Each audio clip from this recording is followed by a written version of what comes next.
할렐루야. 할렐루야. 우리 옆에 분들과 서로 문안하겠습니다. 주님의 이름으로 사랑하고 축복합니다. 보실까요? 예. 이 궂은 날씨에도 또 예배 자리로 오신 여러분들 사랑하고 축복합니다. 그리고 또 이렇게 한 달에 한 번씩 있지만 그래도 금요 집회를 찬양으로 섬겨주는 우리 찬양팀 너무 감사합니다. 하나님께서 영광을 받으실 줄로 믿습니다. 오늘 찬양팀에 또 새로운 멤버가 들어왔습니다. 보신 분들은 아시겠지만 계속 찬양팀에 새로운 멤버가 들어오고 있습니다. 그래서 더 많은 사람들이 함께 찬양하고 하나님 높일 수 있었으면 좋겠어요. 우리 옆에 분들 한번 좀 얼굴을 다시 한번 좀 가만히 지그시 한번 보시겠어요? 아니, 인사를 하라는 게 아니고요. 그냥 한번 보시라고요. 보면서 옆에 분들이 무슨 생각을 하는지 한번 좀 맞춰보세요. 무슨 생각을 할까? 나를 보면서.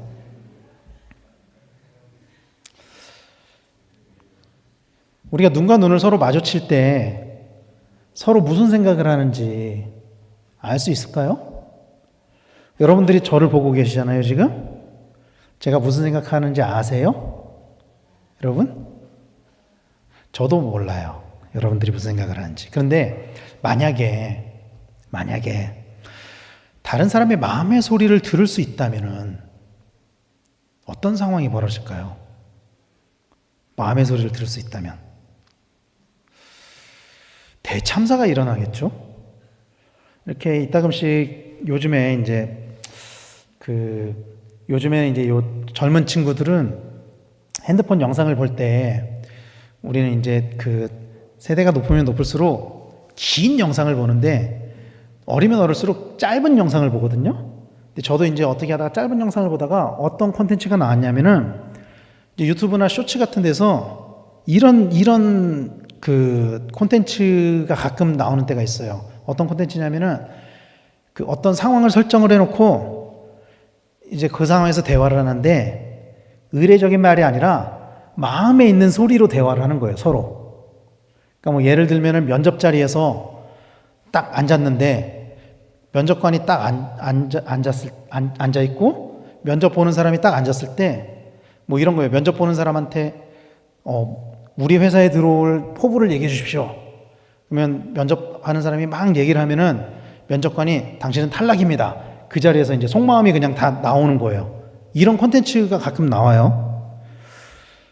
근데 보면은 참 재밌어요. 사람마다 다 생각하는 게 다르고, 그리고 또 한편으로는 우리가 진짜로 생각하는 것들이 만약에 옆 사람에게 들린다면, 그것이 들린다면, 어떤 이야기들이 나올까요? 정말 좋은 이야기들이 나올까요? 나쁜 이야기들이 나올까요? 참 상상하기 힘들죠. 그런 일이 만약에 생긴다면. 우리 속담에 이런 속담이 있어요. 10길 물속은 알아도 한 길 사람 속은 모른다. 때로는 서로 바라보면서 서로 웃고 있지만 그 웃음 속에는 어떤 생각을 하고 있는지 알 수 없을 때가 참 많아요. 사실 알 수 없죠.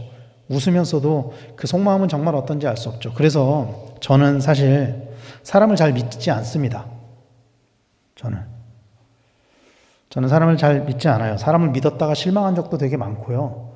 저는 옛날에 정말 사람을 쉽게 믿었는데 몇 번 이제 실망할 만한 일들이 생기고 그러니까 사람을 잘 믿지 않게 되더라고요. 그래서 저는 사실 성경을 읽으면서 의심 많은 도마의 이야기 있잖아요. 도마. 예수님의 12제자 중 도마. 도마가 그렇게 의심하는 게 사실 저는 되게 공감이 돼요. 솔직히 말하면. 공감이 돼요. 의심할 만하다. 그럴 수도 있지. 저걸 어떻게 믿어? 의심할 만하지. 그리고 때로는 이 의심이 저는 도에 지나쳐서 어느 지경에까지 가냐면은 때로는 제 마음도 믿을 수 없을 때가 있어요. 내가 이렇게 가진 마음이 진짜 내 진심일까? 이게?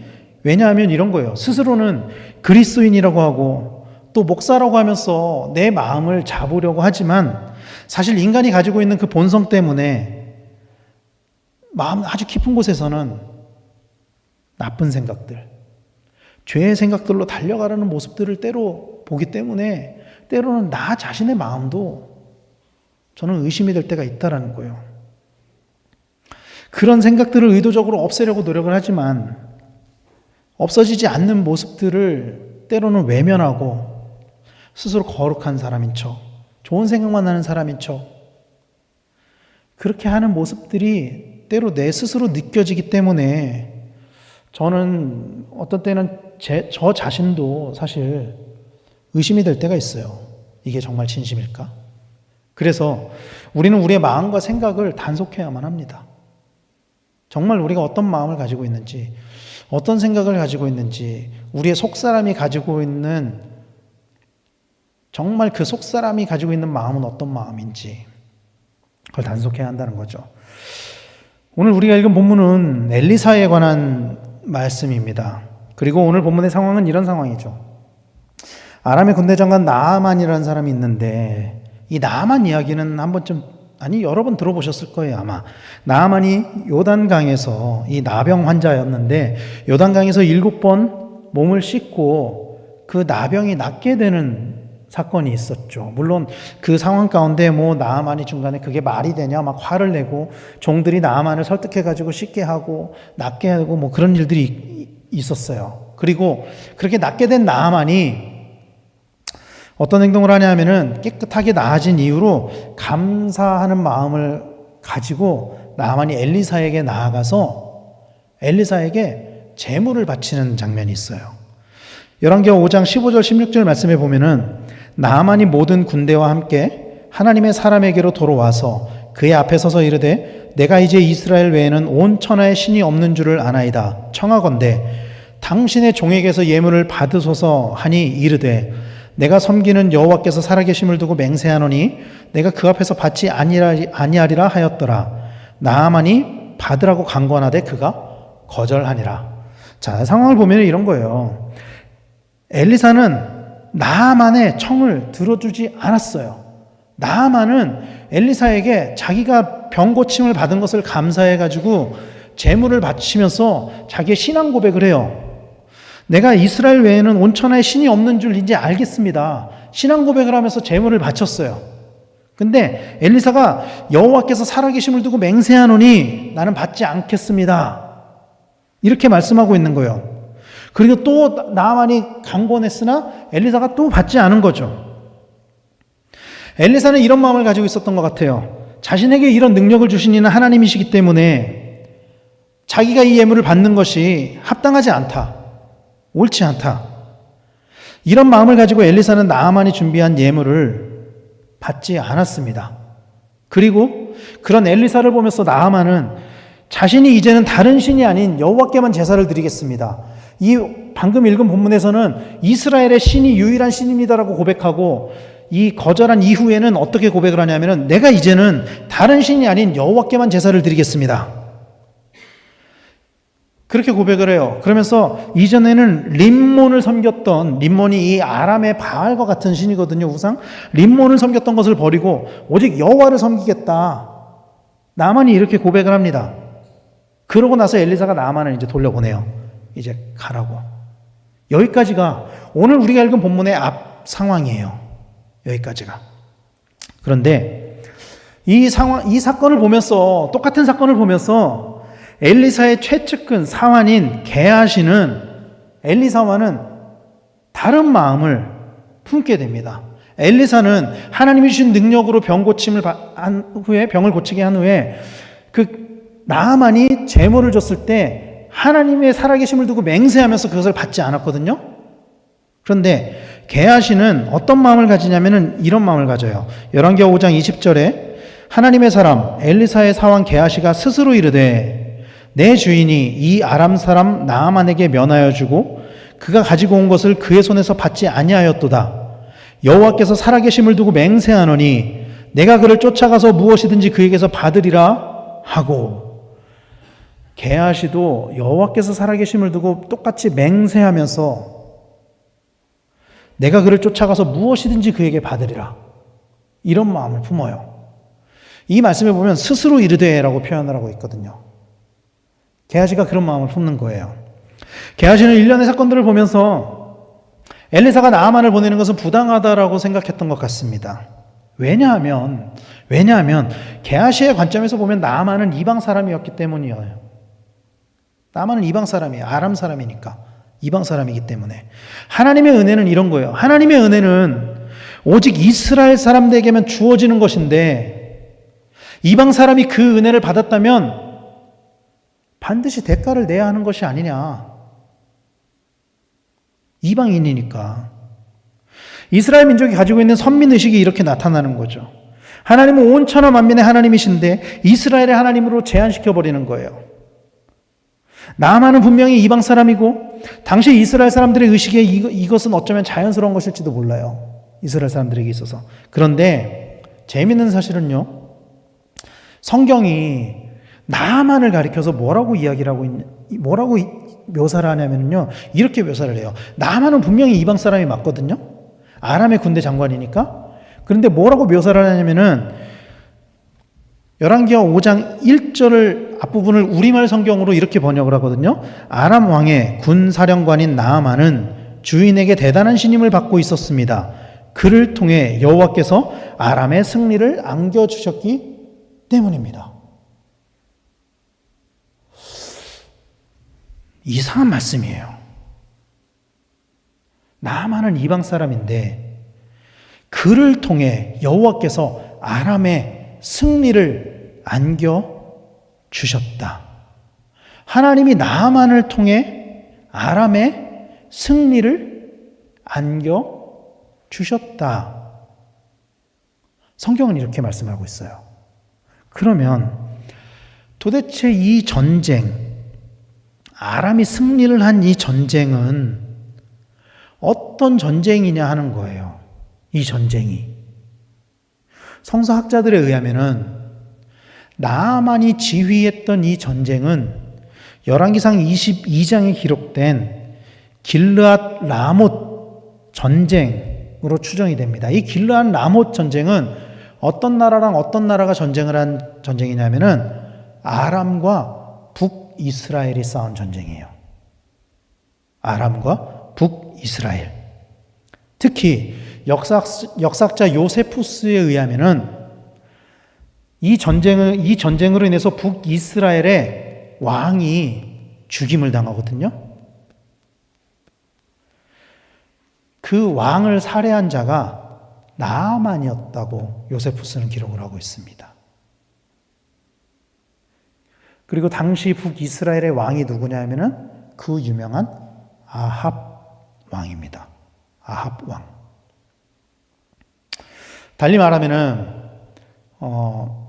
나아만은 그냥 이방인이 아니라 북이스라엘의 입장에서는 자기들 나라의 왕을 죽인 철천지 원수, 그렇게 볼 수 있다라는 거죠. 그런데 성경은 그런 나아만을 하나님께서 사용하셨다라고 말씀하고 있는 것입니다. 하나님이 사용하신 일은 나아만을 통해서 아합 왕을 죽게 만든 것이었어요. 이것이 하나님이 나아만을 사용해서 하신 일이에요. 아합 왕이 누구죠? 아합 왕은 그 아내 이세벨을 통해서 북이스라엘을 바알 숭배로 물들게 한 북이스라엘의 그 악한 왕들 중에서도 가장 악한 왕 중에 한 명이에요. 아합 왕은. 우리가 너무나도 잘 알고 있는 엘리야와 바알 제사장들의 그 갈멜산에서의 그 싸움, 이때 왕이 아합 왕이잖아요. 바알 숭배를 했던 그 왕이. 결국 하나님의 관점에서는 이스라엘과 이방인이 구분되는 것이 아니라 하나님은 신앙적인 관점에서 나아만을 사용하셨다라는 거예요. 북이스라엘을 우상 숭배로 물들게 했던 그 나쁜 왕 아합 왕, 하나님이 보시기에 범죄했던 그 아합 왕을 나아만을 들어서 치셨다라는 것입니다. 하나님은 나아만을 이방인으로 보고 있는 것이 아니라 하나님이 사용하시는 그 도구로 바라보고 있었다라는 거예요. 그러나 그런 것들을 이해할 만한 믿음을 가지고 있지 않았던 게하시는 엘리사가 공짜로 나아만을 고쳐주는 것이 못마땅했었던 것 같아요, 그것이. 그래서 게하시는 나아만을 뒤따라갔고 결국 나아만을 만나게 됐습니다. 그리고 게하시는 나아만에게 이렇게 이야기를 합니다. 22절 말씀을 우리말 성경으로 게하시가 대답했습니다. 별일 아닙니다. 내 주인께서 나를 보내며 말씀하시기를 예언자의 제자 2명이 에브라임 산지에서 방금 왔으니 이들에게 은 1달란트와 옷 2벌을 주시오 하고 하셨습니다. 게하시가 어떤 짓을 하냐 하면은 나아만을 쫓아가서 자기의 스승 엘리사의 이름을 사칭합니다. 사칭해서 나아만에게 예물을 바칠 것을 요구를 해요.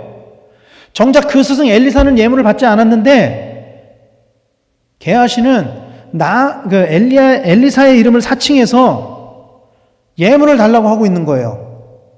나아만의 반응이 어땠을까요? 당연히 예물을 너무 기뻤겠죠. 나아만은 자기가 정말 감사의 표시를 하고 싶었는데 엘리사가 거절해서 어쩔 수 없이 나왔는데 이제 와서라도 엘리사가 재물이 필요하다고 하니 얼마나 기뻤겠습니까? 그래서 나아만이 어떻게 하냐면요, 23절 말씀에 나아만이 이르되 바라건대 2달란트를 받으라 하고 그를 강권하여 은 2달란트를 2전대에 넣어 매고 옷 2벌을 아울러 2사원에게 지우매 그들이 게하시 앞에서 지고 가니라. 1달란트를 달라고 했는데 게하시가 나아만이 어떻게 하냐면 2달란트를 줘요. 2달란트를 주면서 감사를 표하고 헤어지는 거예요. 게하시는 자기의 의를 가지고 자기가 옳다고 생각하는 바를 행했습니다. 그리고 그 목적을 달성해서 돌아왔습니다. 그런데 사실 게하시의 마음속에 마음 깊은 곳에 있는 생각은 저 나아만이 이방인이기 때문에 재물을 받아야 된다는 아니었었던 것 같아요. 표면적으로는 그런 마음을 가지고 있었을지 모르겠지만, 그런 마음을 가지고 있었겠지만 그 마음 깊은 곳에서는 게하시가 나아만이 이방인이기 때문에 재물을 취하는 것이 아니었던 것 같습니다.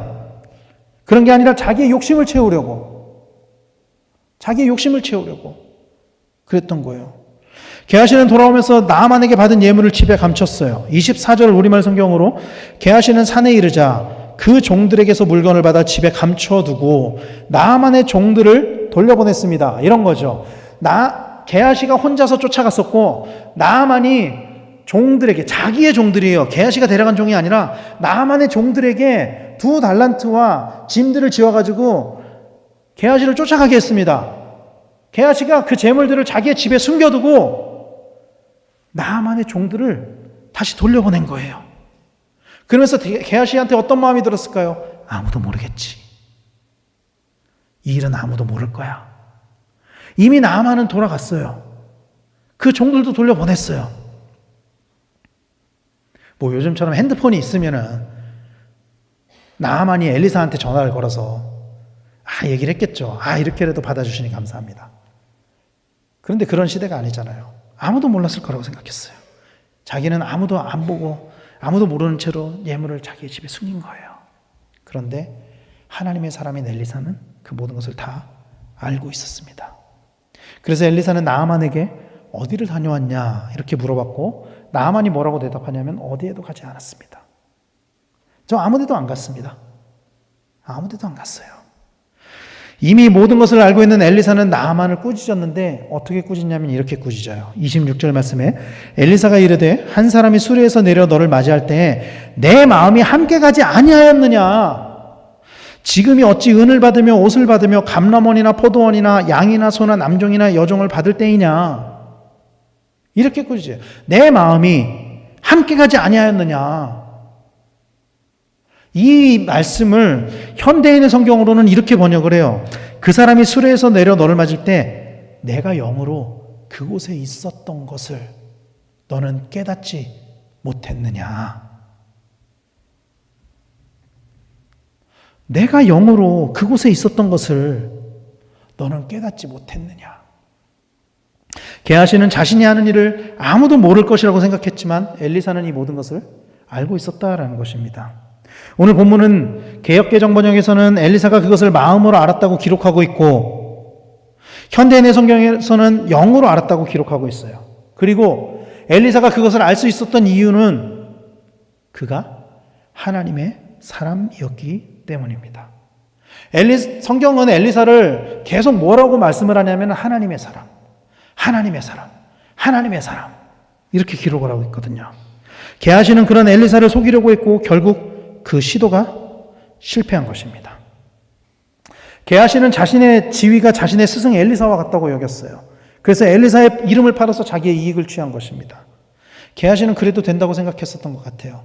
아무도 모를 거니까. 우리는 이런 마음을 교만이라고 합니다. 교만. 스스로 스승이 되려는 마음.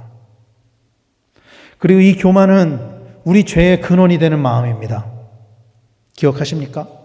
인간이 범했던 첫 번째 죄, 선과 악을 알게 하는 그 나무의 열매를 따먹었던 이유가 스스로 하나님과 같이 되기 위해서. 뱀이 뭐라고 꼬드겼냐면은 이 열매를 먹어봐. 너도 하나님처럼 될 거야. 이거였거든요. 그리고 그 교만한 마음은 우리에게 죄를 가져다 주었습니다. 성경은 이 죄의 근원이 욕심에서 난다고 말씀하고 있습니다. 야고보서 1장 15절에 욕심이 잉태한 즉 죄를 낳고 죄가 장성한 즉 사망을 낳느니라. 그리고 그 결과로 모든 사람들은 그 교만함의 결과로 그 죄의 결과로 모든 사람들은 나쁜 마음을 품고 살게 되었어요. 나쁜 마음을 향해서 달려가는 것이 너무나도 자연스러운 삶을 살게 되었다는 것입니다. 전도서 9장 3절은 이렇게 말씀합니다. 모든 사람의 결국은 일반이라 이것은 해 아래에서 행해지는 모든 일 중에 악한 것이니 곧 인생의 마음에는 악이 가득하여 그들의 평생에 미친 마음을 품고 있다가 후에는 죽은 자들에게 돌아가는 것이라. 이렇게 말씀하고 있습니다. 그래서 우리의 마음 가운데 나쁜 생각이 드는 것은 사실은 우리 인간이 가지고 있는 아주 기본적인 성질인 거예요. 이것은. 결국 우리는 우리의 마음을 돌아보고 하나님께 우리의 마음을 드려야만 합니다. 그런데 우리의 마음은 우리가 가지고 있는 죄의 성질로 인해서 지속적으로 죄를 향해서 달려가죠. 우리의 겉사람은 거룩한 척 살아가지만 우리의 겉모습은 이 예배 자리에 나와 있지만 우리의 마음과 생각은 때로는 온갖 나쁜 생각을 향해서 달려갈 때가 있어요. 그 생각을 어떤 사람은 삶으로 실천을 합니다. 그 나쁜 생각을 삶으로 실천하기도 해요. 어떤 사람들은. 또 어떤 사람은 생각만 하는 이 차이가 있을 뿐 이것을 실천하느냐 실천하지 않느냐 생각만 하냐 그 차이가 있을 뿐 나쁜 생각을 하는 것은 모든 사람들이 가지고 있는 기본적인 성질이에요. 그래서 성경은 우리의 마음에 관해서 뭐라고 말씀하냐면 우리의 마음을 이렇게 말씀하고 있어요. 예레미야 17장 9절 말씀에 만물보다 거짓되고 심히 부패한 것은 마음이라. 만물보다 거짓되고 심히 부패한 것은 마음이라. 우리의 마음이 가장 부패하다. 가장 부패한 것이다. 가장 더러운 것이다. 우리는 이 세상에서 온갖 더러운 것을 피하고 싶어 하죠. 길을 가다가도 더러운 것을 보면 우리 피해 가잖아요. 더러운 건 안 만지려고 그러잖아요. 냄새 나는 곳 가기 싫어하죠. 그래서 막 향수도 뿌리고 막 그러잖아요. 그런데 정작 더러운 것이 무엇이냐면은 성경은 진짜 더러운 거, 부패한 것이 뭐라고 이야기하냐면은 우리의 마음이라고 이야기하는 거예요. 우리의 마음이라고. 부패한 것이.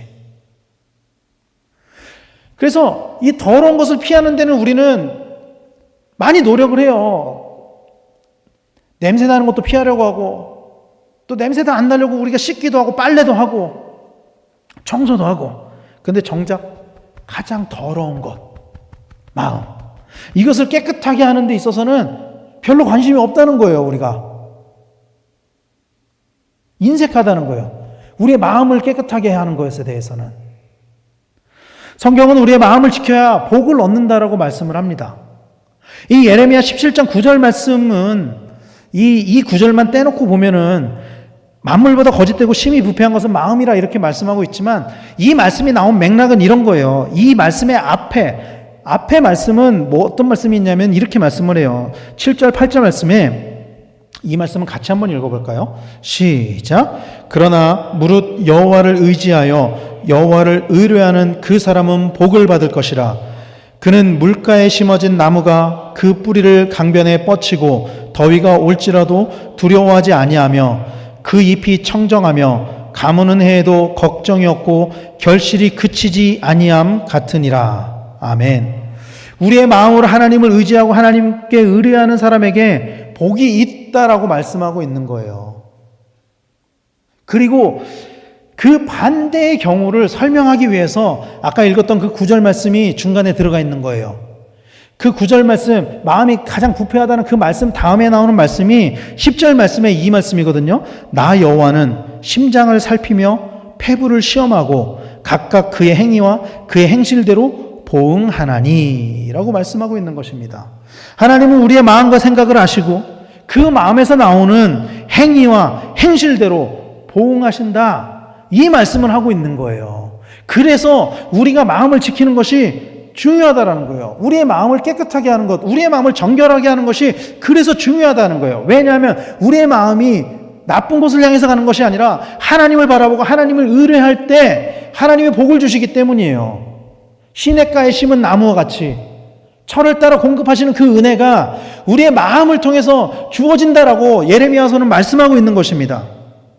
골로새서에서도 우리의 나쁜 마음의 결과를 이렇게 말씀하고 있어요. 골로새서 3장 5절 6절 말씀에 그러므로 땅에 있는 지체를 죽이라. 곧 음란과 부정과 사욕과 악한 정욕과 탐심이니 탐심은 우상숭배니라. 이것들로 말미암아 하나님의 진노가 임하느니라. 이렇게 말씀하고 있습니다. 그러므로 우리는 먼저 우리 마음의 교만함을 하나님 앞에 내려놓고 진실한 마음으로 하나님 앞에 나아가야 할 줄로 믿으시기를 축원합니다. 이 오늘 우리가 읽은 본문과 아주 비슷한 말씀이 성경에 또 있어요. 어떤 말씀이냐면 이런 이야기예요. 여호수아서 7장에 보면은 아간이라는 사람의 이야기가 나옵니다. 오늘 본문이랑 참 유사해요. 이런 이야기예요. 여호수아 7장은 이스라엘이 가나안을 정복하는 과정에서 여리고성을 점령하잖아요. 여리고성을 점령한 후에 아이성을 점령하는 이야기가 기록이 되어 있는데 여리고성은 굉장히 큰 성인데 비해서 아이성은 작은 성이었는데 이스라엘이 여리고성은 점령했는데 아이성은 점령하는데 실패를 하는 그 말씀이 여호수아서 7장에 기록이 되어 있습니다. 그리고 그 실패의 이유에 관해서 성경은 7장 1절에 이렇게 말씀하고 있어요. 우리말 성경으로 그러나 이스라엘 백성이 진멸시켜야 할 물건에 손을 댔습니다. 유다지파 세라의 증손이며 삽디의 손자이며 갈미의 아들인 아간이 진멸시켜야 할 물건의 일부를 취했습니다. 그러자 여호와의 분노가 이스라엘에 대해 불같이 일어났습니다. 여리고성을 점령하는 과정에서 아간이 뒤로 따로 자기를 위해 재물을 챙겼습니다. 그 이유로 인해서 하나님 분노하셨고 그 결과로 아이성을 점령하는 과정에서 이스라엘 군대가 36명이 죽게 되는 일이 일어나요. 여호수아는 이 일을 하나님께 기도할 때 하나님께서 여호수아에게 이렇게 말씀하세요. 여호수아서 7장 11절에 이스라엘이 범죄하여 내가 그들에게 명령한 나의 언약을 어겼으며 또한 그들이 온전히 바친 물건을 가져가고 도둑질하며 속이고 그것을 그들의 물건들 가운데 두었느니라. 하나님 다 아시는 거죠. 여호수아는 범죄한 사람을 찾기 위해 제비를 뽑았고 결국 아간이 잡히게 된 거예요. 이야기가 참 비슷하죠? 이 결과가 어떻게 되는지 아십니까? 오늘 우리가 읽은 본문에서는 게하시는 나병을 얻게 되잖아요. 나만의 나병을 게하시가 얻게 되는데 이 아간은 어떻게 되냐면은 아간과 그 가족들을 돌로 칩니다. 그리고 그 물건들도 불에 태워버립니다. 그 돌로 친 게 어디일까요? 거기가 아골골짜기. 우리가 찬양에서 아골골짝 빈들에도 할 때 그 아골골짜기. 저는 서두에 우리 속담의 이야기를 했습니다. 10길 물속은 알아도 한 길 사람 속은 모른다. 그러나 성경은 하나님께서는 이 모든 것을 알고 계신다라고 말씀하고 있습니다. 사랑하는 성도 여러분, 하나님은 우리와 생각까지도 아시는 분이십니다. 우리는 이것을 잊고 살지만 성경은 분명히 하나님이 우리의 마음과 생각을 아시나니 라고 말씀하고 있어요. 사람은 다른 사람의 마음을 알 수 없어요. 그러나 하나님은 우리의 마음의 생각을 아시는 분이십니다. 예수님의 12제자 중에 가룟 유다는 예수님을 팔 마음이 있었지만 그것을 드러내지 않았어요. 아무도 몰랐죠. 그런 마음을 사탄이 가룟 유다에게 준 것을 아무도 몰랐어요. 제자들 다 몰랐어요. 그러나 예수님은 이미 알고 계셨죠. 그래서 유다로 하여금 자신의 일을 하게 하셨죠. 사람은 스스로 지혜롭다고 생각하면 모든 것을 자기의 뜻대로 하려고 합니다. 이것이 사람이 가지고 있는 기본적인 습성입니다. 그러나 사람이 가지고 있는 지혜는 하나님의 지혜에 비하면은 하늘과 땅 차이죠. 사실 하늘과 땅이라는 비유도 맞지 않아요. 아예 비교 대상이 아니니까. 아예 비교할 수 없으니까요. 사랑하는 성도 여러분, 그러므로 우리는 하나님 앞에서 우리의 마음과 생각을 정결하게 해야 할 줄로 믿으시길 바랍니다. 그리고 하나님 앞에서 우리의 교만함을 내려놓아야만 합니다. 내가 할 수 있다고 여기는 것, 내 뜻대로 하려는 것, 그것들을 내려놓아야만 합니다. 그리고 진실한 마음으로 하나님의 자녀로, 종으로, 제자로 하나님 앞에 서야 합니다. 성경에서 하나님 앞에 그 마음을 인정받은 사람 중에 가장 대표적인 사람이 다윗입니다. 성경은 다윗을 가리켜서 하나님의 마음에 합한 사람 이렇게 말씀을 하고 있죠. 그 마음이 하나님의 마음과 같다는 거예요. 그리고 이것은 하나님이 다윗을 택하신 이유이기도 합니다. 성경에 보면 하나님께서 다윗을 선택하신 이유를 이렇게 말씀을 하고 있어요. 시편 78편 72절에 그리하여 다윗은 참된 마음으로 그들을 먹이고 능숙한 솜씨로 그들을 인도했던 것이다. 참된 마음. 다윗은 매사에 참된 마음을 가지고 있었습니다. 자기가 양치기로 있을 때에도, 자기가 쫓겨다닐 때에도, 왕이 되어서도 참된 마음을 가지고 있었어요. 이것을 영어 성경에서는 뭐라고 번역을 하냐면요, NIV 영어 성경에서는 integrity of heart, integrity라고 번역을 해요. integrity. 우리말로 번역하면 마음의 정직함. 마음의 정직함. 그러니까 다윗은 하나님 앞에 속이지 않았던 거예요. 자기 마음을 정직하게 하나님 앞에 내어놓았던 거예요. 때로는 하나님 앞에 원망하는 마음도 내어놓잖아요, 다윗은. 자기의 더러운 것까지 다 하나님 앞에 내어놓을 때 내 마음의 그 더러운 부분들이 하나님의 그 깨끗함, 어린 양의 그 보혈, 그 은혜로 씻어진다라는 것을 우리는 기억해야만 합니다. 예수 그리스도께서 십자가에 못 박히신 사건은 예수 그리스도의 흠없음이 우리의 죄와 바꿔지는 사건이에요. 우리의 죄와 바꿔지는 사건이에요. 우리가 하나님 앞에 우리의 더러운 것들을 내어놓고 나갈 때 하나님 반드시 하나님의 정결함으로, 거룩함으로 우리를 깨끗하게 하실 것입니다. 이제 함께 찬양하며 기도하기를 원합니다. 성경은 우리 삶에서 가장 악한 것이 우리의 마음이라고 이야기를 합니다. 우리가 정말 깨끗하게 만들어야 하는 것은 보이는 우리의 삶이 아니라 우리의 마음입니다. 왜냐하면요, 우리의 삶의 아웃풋은, 우리의 삶의 행동은 우리의 마음에서 나오는 것이기 때문이에요. 우리가 하는 그 모든 행동은 어디에서부터 나오는 거냐면 우리의 마음에서 나오는 거예요. 우리의 마음에서. 내 마음의 생각이 나오는 거예요. 그러면 우리가 가져야 하는 마음이 무엇일까요? 우리가 가져야 하는 마음이 무엇일까요? 갈라디아서 5장 22절 23절은 이렇게 말씀합니다. 오직 성령의 열매는 사랑과 희락과 화평과 오래 참음과 자비와 양성과 충성과 온유와 절제니 이 같은 것을 금지할 법이 없느니라. 성령의 9가지 열매를 말씀하죠. 그런데 여러분, 이것은 성령의 열매이기도 하지만 예수님의 성품이기도 합니다. 이 성령의 열매 한 가지 한 가지를 보면은요, 이것은 행동 지침이 아니에요. 행동 지침이 아니에요. 무엇을 하라, 하지 말라가 아니라 성품을 말씀하는 거예요. 우리 내면의 마음의 성장과 성숙을 나타내는 것입니다. 사랑하는 성도 여러분, 그러므로 우리는 예수님의 마음을 품어야만 합니다. 그리고 빌립보서 2장 5절 6절 말씀은 예수님의 마음을 이렇게 말씀하고 있습니다. 너희 안에 이 마음을 품으라. 곧 그리스도 예수의 마음이니 그는 근본 하나님의 본체시나 하나님과 동등됨을 취할 것으로 여기지 아니하시고 라고 말씀하고 있습니다. 예수님의 마음은 우리의 마음과 정반대의 마음이에요. 우리는 스스로 왕이 되려고 하고 스스로 주인이 되려고 하지만, 때로는 스스로 하나님이 되려고 하지만, 예수님은 스스로 종의 모습으로 우리에게 오시는 겸손함을 보여주셨습니다. 사랑하는 성도 여러분, 우리의 마음이 예수님을 닮은 마음이 되기를 간절히 소망합니다. 우리의 마음이 주님의 그 거룩함을, 주님의 그 정결함을 닮아서 깨끗하여지고 우리 안에 예수님이 거하시는 그런 일들이 우리 안에 넘치기를 축원합니다.